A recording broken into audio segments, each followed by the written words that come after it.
Is it trash? Is it treasure? I don't know. We'll have to find out when we dive into this Fuji newest 2.0. It was actually pretty inexpensive. This could be a great opportunities out there like this in your neck of the woods with looking on Craigslist or Facebook Marketplace. But buyer beware. We were going to run through this and see what it actually would cost you to get it up to basically safety first, second, functionality, and third, well, number one should have been fit. So anyway, we'll dive into this after this. Welcome to I Know a Guy Bicycles. Welcome to I Know a Guy Bicycles, hanging out with the guy. Hi, I'm Justin, the guy. Obviously, of a garage shop. Taking scary how to use bikes one bike at a time. If you like these videos, please like and subscribe. Welcome to I Know a Guy Bicycles, hanging out with the guy. Hi, I'm Justin, the guy on this old bike series. This is what is going to cost you. Yes, you know, this might cost you a little bit. It may not.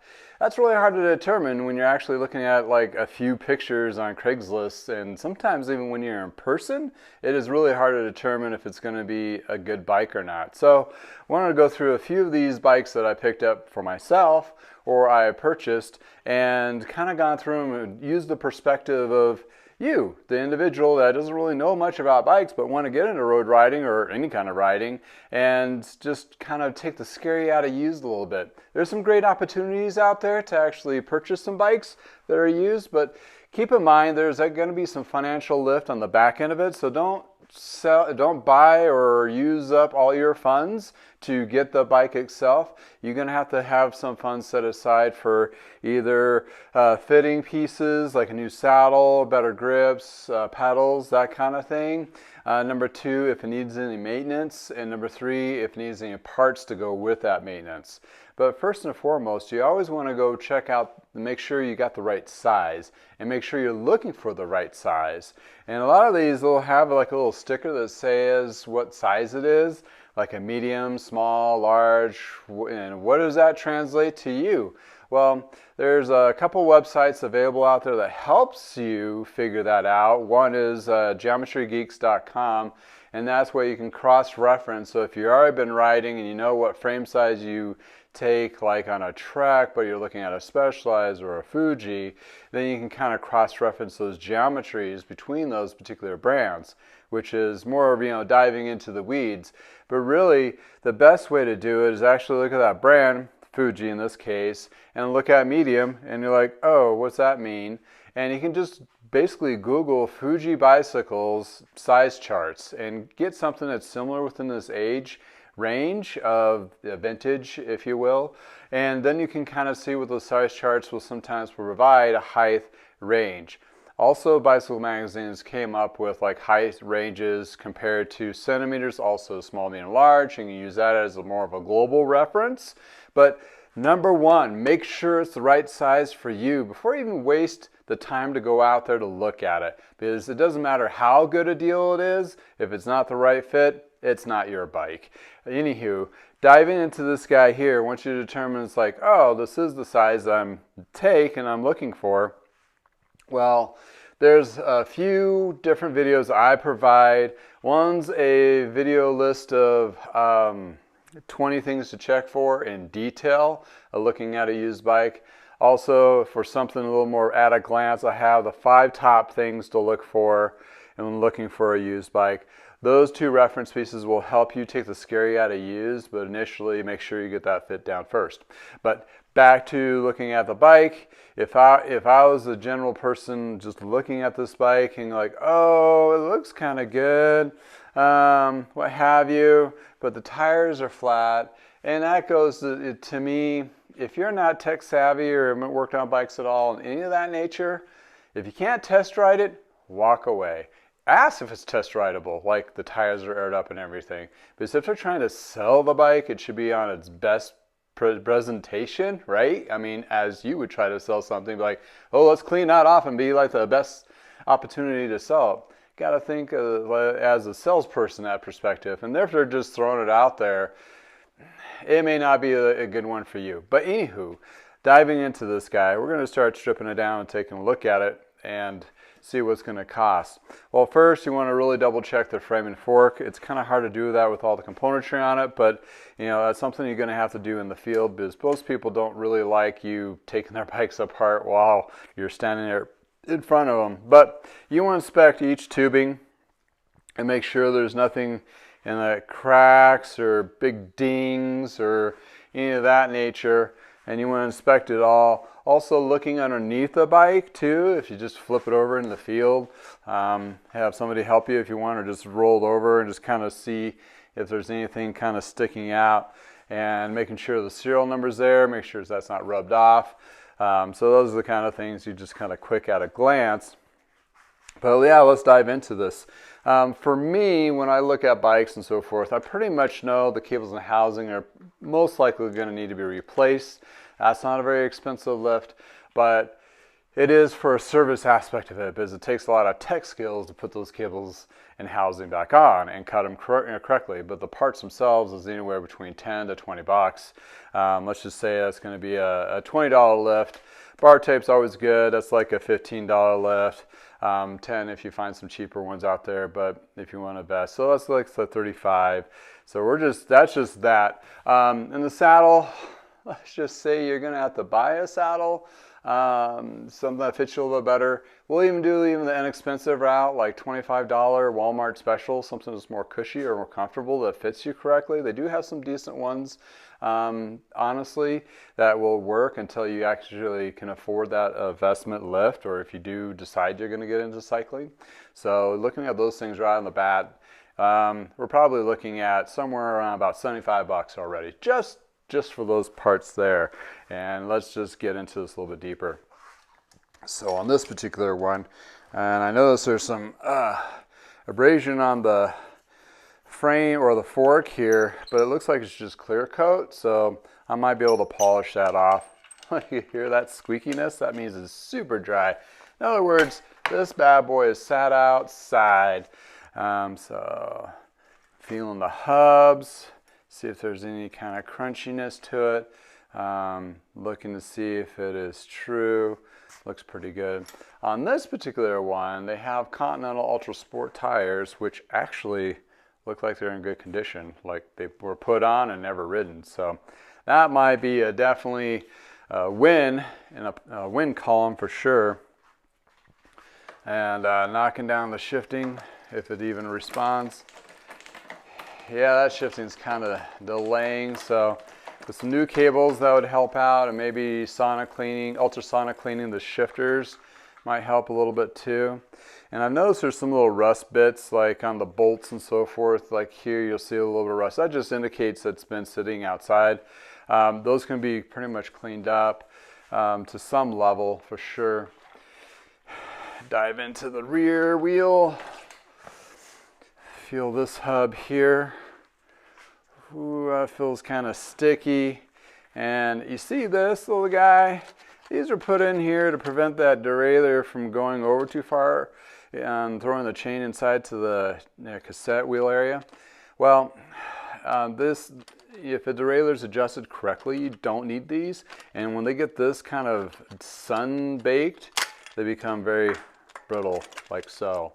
You don't want this to happen to you while you're riding, because this can get caught up in your cassette and may cause you to crash. So you'll make sure you get those removed. It's all over my feet now. Clean that up later. But anywho, let's just take, and this could be greased back up, the skewer, so I'm not too worried about the skewers needing to be replaced. There's a little bit of rust on that cassette, but that'll come off during the sonic cleaning. Excuse me. Gotta have some leverage to get some of these guys off. Oh, what are you doing? There you go. Like so. I don't want to contaminate my coffee. Let's set that aside. All right. I mean, what I'm talking about, you got some dirty, grimy stuff, and some of that rust should come off. Shouldn't have been compromised the cassette too much. And also this has the reflectors on the wheels, which means, really honestly, this bike was purchased and never used, and that's kind of sad. So sun-baked, I think it was a college bike, really, and wasn't really used all that much. So, anywho, we're going to check the chain. You can get these little chain checkers online. There's several different brands. I use the Parks one. Usually want to look for the point. There's a range on here, 0.25 to 0.5 is the good. And when you get over that, it gets questionable that you might want to switch the chain out. And this guy is still below the 0.5. So we're good there. Also, this one has a power link, which it makes it easy for me to take off if I ever can find it. I did see it. Oh, there it is. Then you can use one of these Park kind of plier chain removal tool. I highly recommend getting one of these if you use quick links or power links from SRAM. And it's this guy here. Can't really, I mean, you could try to get it to work with needle nose pliers, but no, it's more of a challenge. And I've noticed on this particular bike, there's a fair amount of cat hair fuzz. So if I start sneezing, you know why. And this chain seems to have like its original manufacturer stickiness to it. It's kind of hard to believe, and you can kind of see that. Oh, I'm going to start sneezing. So we want to make that go away. So that's going to be clean. So the chain's good. So going into the rest of this here. Brake pads, they may need to be replaced, but doesn't seem too terrible. And since I know I'm replacing all the cables and housing, I'm going to cut this real quick. Since it's been sitting outside, there's some rust deposit developments on the cables, so I'm just going to replace all those guys. Make sure we have the best foot forward going forward on these. And last but not least, the front. All right. Okay, let's look at the back. Rear derailleur. See if there's anything that might be a question on this. So Fuji, we carried Fuji at Parker Bikes back in the day, and they were a decent brand. They were kind of like the inexpensive bargain brand back then. And you know, they would have a bike that's very comparable to Trek specking and Klein specking. And that way we would be able to provide a bike that was a couple $100 cheaper and that kind of thing. So yeah, whole bunch of that'll all clean up. Oh, man, allergies going good. Let's just take a look how bunch of a fuzz ball we can get off of this.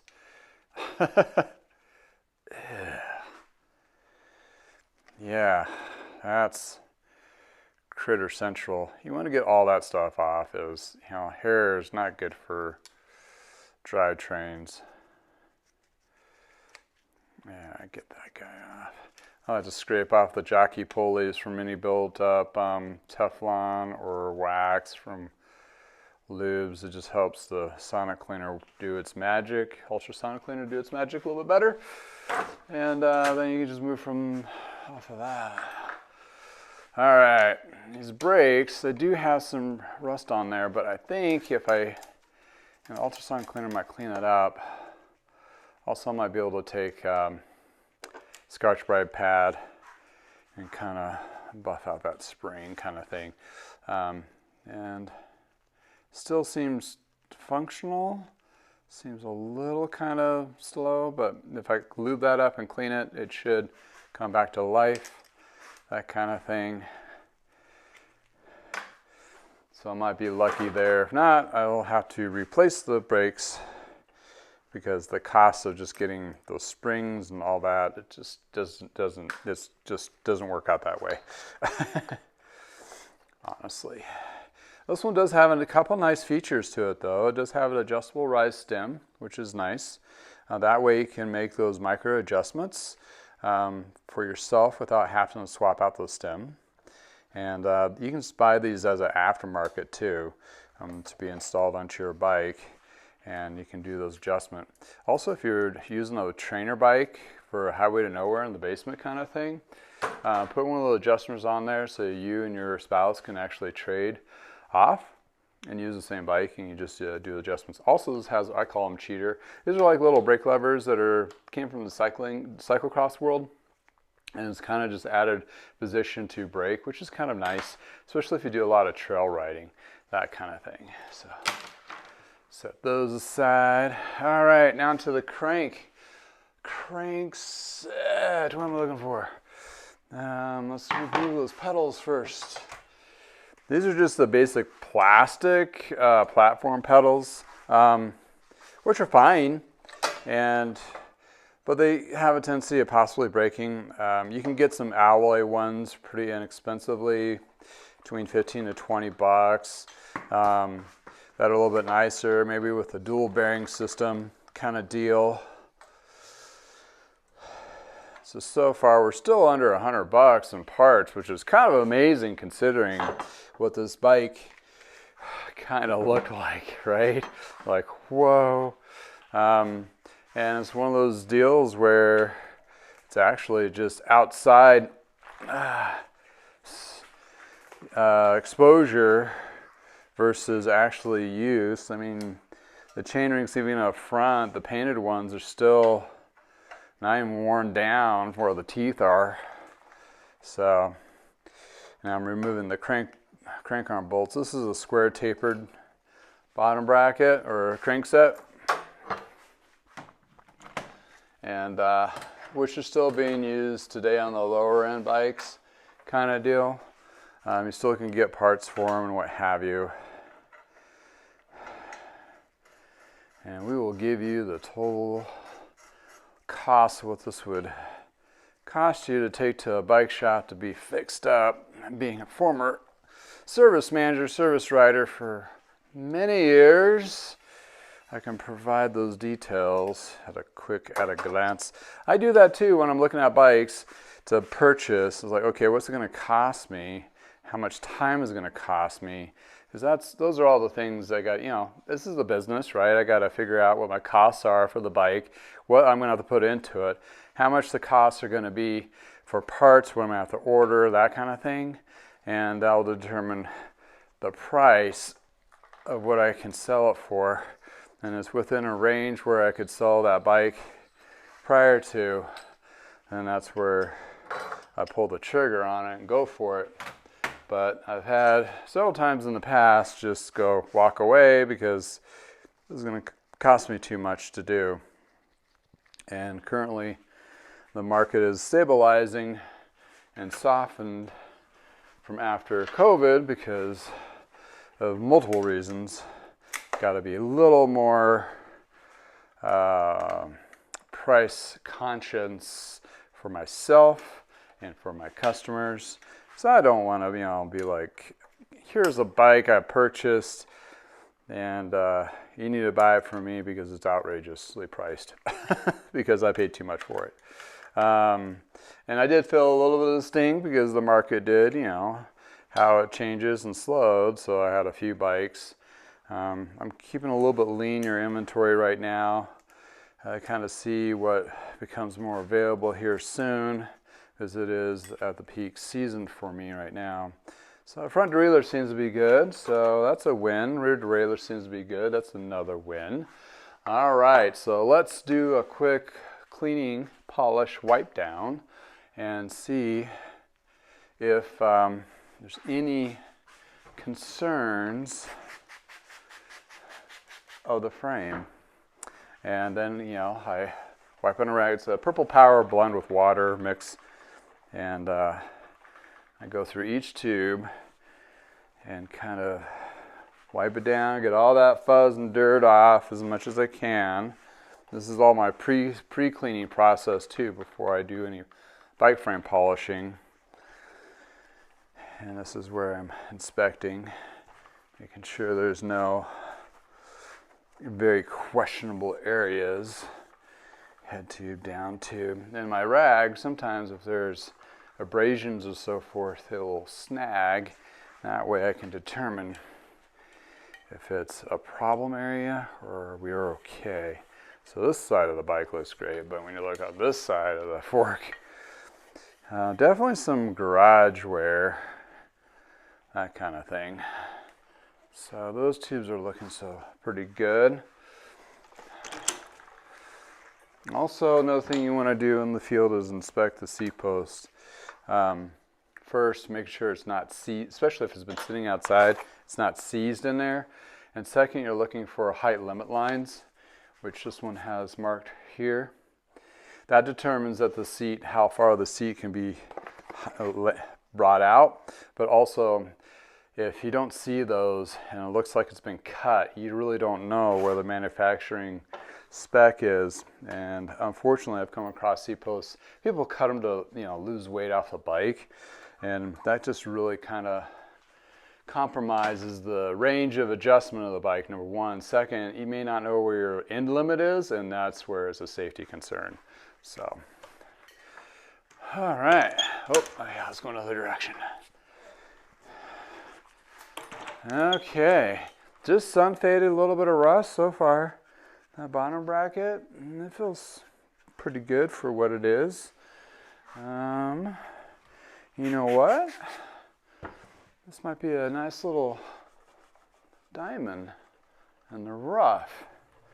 I am not seeing anything that really screams we got issues. Just some scratches and nothing too major. The only major part is that clear coat got really flaked up on the fork, which I can buff down and maybe spray a little bit better clear coat on there to touch up paint a little bit. Also, the last thing, but not least, double check the bottom. Make sure the bottom tubing is good, because sometimes car racks will damage the top tube, or you'll get some road debris, breakage of some sort underneath, seat stays, and also chain stays. That's something you want to look at. All right, looking good. We are on a go on this one. And matter of fact, the parts that I'm going to have to invest in this one are pretty minimal. I don't need a cassette or chain or anything like that. Maybe the brakes, but we'll let those slide. The brake pads look like they're pretty good. So let's recap. So we need maybe tubes. So let's add another $15 to that. But the tires look good. The wheels look pretty decent. Just a little bit sun faded and grease. The bar tape needs to be replaced. Let's just go ahead and throw in some new pedals regardless, because it's a contact point. So we're replacing the seat, the pedals, and the bar tape as your contact points and shifting. So I would say the most that you would probably estimate-wise would have to put into this bike is about $125 in parts. And then you'd have to pay for the labor for the cables and so forth and tune-up. Cables, tune-ups with a drivetrain clean, those are depending on your market, anywhere between 150 to 250, depending what shop. So let's just say at mid-range, it's going to cost you 200 in labor. So you're in 325 for this bike. It does sound like a lot, but if you think about it, if you got this bike for the price I got it at, 325 parts and labor, and the bike itself, you probably definitely had a good solid road bike to do recreational riding, and just to get into cycling for $500 or less. That's actually not too bad, considering that new road bikes are $1,500 for the bottom of the bottom. And granted, this doesn't have higher end componentry, but it has some of the mid-range stuff and some, decent. And this is a little bit newer too. So quite honestly, for $499, this is a pretty decent little bike. And you'll get your money's worth out of it riding it for a couple seasons. And if you do get into it and you adjust that stem and all those kinds of things, you know what's going to be comfortable for you. And then when you're going to look for the next level bike, you're looking for more carbon, lighter weight, more gears, that kind of thing. This is also a triple, which is nice, because that gives you that extra granny gear for climbing. So yeah, as Fujis have come across, this one as a used one, is still a very good bargain. Awesome. Well, that's the conclusion of what's going to cost you $500 or less. That's not too bad, because the last bike I did, after parts and the cost of the bike, it cost you around $1,200. So this is actually in really good shape. It looked kind of rough, but at the end of the day, it's going to be a solid bike for somebody just getting into road riding. I'm kind of excited to get this one ready to go. Well, that's this bike. Check out these pictures of the final product.